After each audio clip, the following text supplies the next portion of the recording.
So, which is better, doing what's right or having to say sorry later? Of course, it's doing what's right.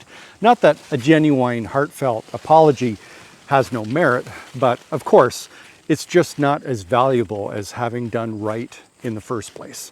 Proverbs 21:3 says, "To do what is right and just is more acceptable to the Lord than sacrifice," a theme found throughout the prophets. In fact, to do what was right and just was a common phrase found throughout the Old Testament, which essentially summed up the true essence of religious piety. However, human nature being what it is, sacrifices for when you did something wrong were an intricate part of the Jewish religion.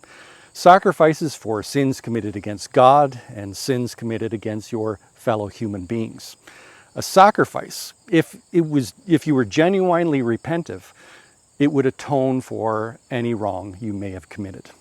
But human nature also being what it is, the sacrificial system could easily become abused to treat a sacrifice as a sort of free get out of jail card. Sin now, sacrifice later. A sacrifice will make it all good between you and the big guy up above. Sadly, throughout much of the Old Testament, we see the ancient Israelites falling again and again into this pattern of thinking that they can sin now and sacrifice later. So in Isaiah chapter 1, verses 11 to 17, God lets loose.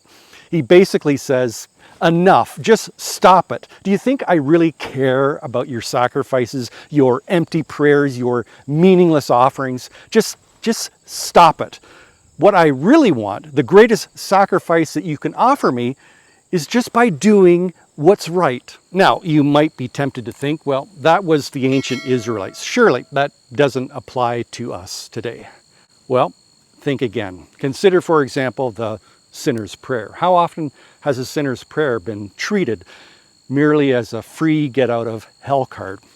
And for those of us who have genuinely and sincerely said the sinner's prayer, asking Christ to forgive us our sins, to come into our lives, become Lord of our lives, how easy it is for us, knowing that our past, present, and future sins have all been forgiven, how easy it is for us to become complacent against the sin which wages war against our souls.